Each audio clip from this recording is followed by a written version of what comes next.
नमस्कार। श्रीमद् भागवत गीता यथारूप का पहला अध्याय।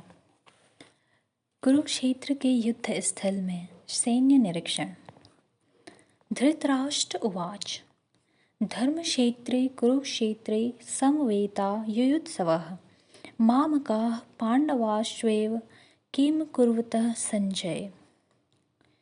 तात्पर्य: भगवत गीता एक बहुपठित आस्तिक विज्ञान है जो गीता महात्म्य में सार रूप में दिया हुआ है।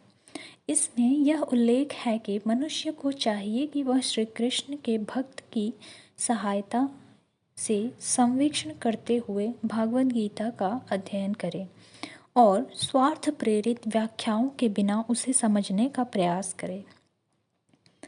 अर्जुन ने जिस प्रकार से साक्षात भगवान कृष्ण से गीता सुनी और उसका उपदेश ग्रहण किया, इस प्रकार की स्पष्ट अनुभूति का उदाहरण भगवत गीता में ही है।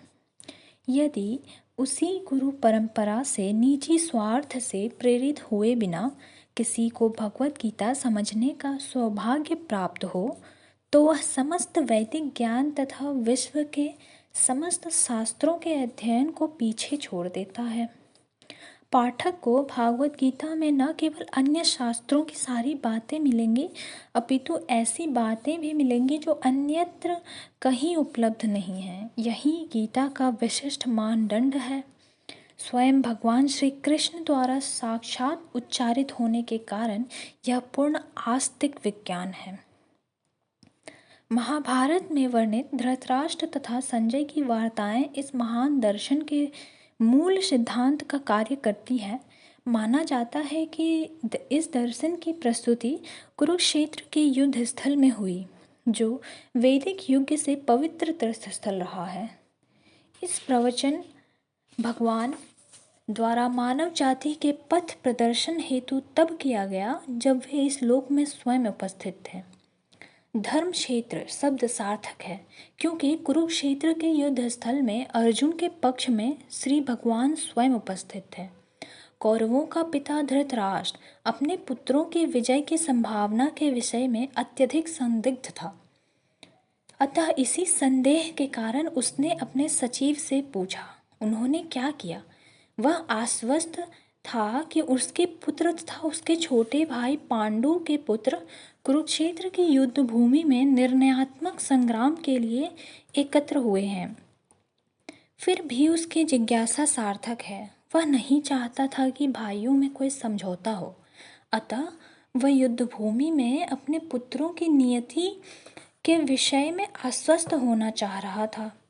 चूँकि इस युद्ध को कुरुक्षेत्र में लड़ा जाना था, जिसका उल्लेख वेदों में स्वर्ग के निवासियों के लिए भी तीर्थस्थल के रूप में हुआ है, अतः धृतराष्ट्र अत्यंत भयभीत था कि इस पवित्र स्थल का युद्ध के परिणाम पर न जाने कैसा प्रभाव पड़े।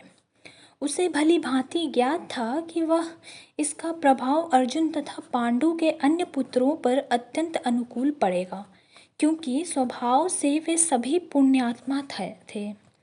संजय श्री व्यास का शिष्य था, अतः उनकी कृपा से संजय धृतराष्ट्र के कक्ष में बैठे बैठे कुरुक्षेत्र के युद्धस्थल का दर्शन कर सकता था। इसलिए धृतराष्ट्र ने उससे युद्धस्थल की स्थिति के विषय में पूछा। पांडव तथा धृतराष्ट्र के पुत्र दोनों ही एक वंश से संबंधित हैं, किंतु यहाँ पर धृतराष्ट्र के वाक्य से उसके मनोभाव प्रकट होते हैं। उसने जानबूझकर अपने पुत्रों को कुरु कहा और पांडु के पुत्रों को वंश के उत्तराधिकार से विलग कर दिया। इस तरह पांडु के पुत्रों अर्थात अपने भतीजों के साथ धृतराष्ट्र की विशिष्ट मनःस्थिति समझी जा सकती थी। जिस प्रकार धान के खेत में अवांछित पौधों को उखाड़ दिया जाता है, उसी प्रकार इस कथा के आरंभ से ही ऐसा आशा की जाती है कि जहाँ धर्म के पिता श्री कृष्ण उपस्थित हों, वहाँ कुरुक्षेत्र रूपी खेत में दुर्योधन आदि धृतराष्ट्र के पुत्र रूपी अवांछित पौधों को समूल नष्ट करके युधिष्ठिर आदि नितांत धार्मिक पुरुषों की स्थापना की जाए। यहाँ धर्म क्षेत्रे तथा कुरुक्षेत्र शब्दों की उनकी ऐतिहासिक तथा वैदिक महत्ता है, अतिरिक्त यही सार्थकता है।